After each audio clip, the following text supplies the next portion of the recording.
Natural star Nani సినిమాలు ఎప్పుడు కొత్తదనం కలిగిన కథతోనే వస్తుంటాయి. అతని బ్యానర్ నుంచి వచ్చిన కోర్టు స్టేట్ వర్సెస్ నోబడి కూడా అదే దశలో మునుపెన్నడూ చూడని ఒక కోర్ట్ రూమ్ డ్రామాగా ప్రేక్షకులను అయితే ఆకట్టుకుంటుంది. సాధారణంగా ఇటువంటి కథాంశాలను తెలుగు ప్రేక్షకులు ఎంతవరకు ఆదరిస్తారు అనే సందేహాలు అయితే వస్తుంటాయి. కానీ ఈ సినిమా ట్రైలర్ విడుదలైనప్పటి నుంచి కూడా ఆసక్తి పెంచింది. సినిమా కథాంశం చాలా హై ఇంటెన్సిటీగా ఉండడంతో పాటు కోర్టు రూమ్ డ్రామాలో ఉండాల్సిన ఎమోషనల్ డెప్త్, మానవీయ విలువలు ఇందులో బలంగా అయితే కనిపిస్తాయి. సినిమా వసూళ్లు కూడా ఈ సినిమాకు మంచి బూస్ట్ అయితే ఇచ్చాయి.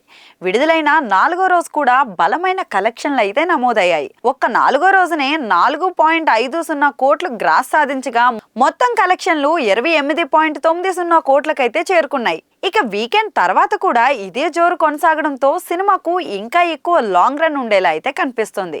నేషనల్ మార్కెట్ మాత్రమే కాకుండా ఓవర్సీస్ లో కూడా ఈ సినిమా బాగా వసూళ్లు అయితే రాబడుతుంది. యుఎస్ మార్కెట్లో ఇప్పటికే $650 మార్కును దాటేసి 7 రోజుల్లోనే $1 మిలియన్ క్లబ్లోకి అయితే ఎంటర్ అవ్వడానికి సిద్ధంగా ఉంది.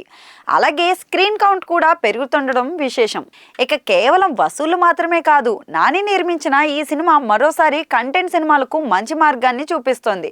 పెద్ద హీరోలు కాకుండా కథను నమ్మి సినిమాలను తీస్తే ప్రేక్షకులు తప్పకుండా ఆదరిస్తారనే నమ్మకాన్ని ఈ సినిమా మరింత బలపరిచింది. కోర్ట్ రూమ్ డ్రామా అనే తరహా సినిమాలను మనం చాలా అరుదుగా చూస్తుంటాం. కానీ ఈ సినిమా తన కథ టేకింగ్ అందరినీ ఆకట్టుకుంటోంది. ఇప్పటికే 2 రోజుల్లోపే బ్రేక్ ఈవెన్ సాధించిన ఈ సినిమా రాబోయే రోజుల్లో ఇంకెన్ని రికార్డులు క్రియేట్ చేస్తుందో చూడాలి.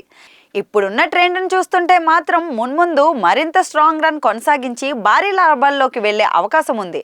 నాని నిర్మాణంలో వచ్చిన ఈ సినిమా టాలీవుడ్లో కొత్త కంటెంట్ సినిమాలకు కొత్త బాట వేయబోతుందని సినీ విశ్లేషకులైతే చెప్తున్నారు.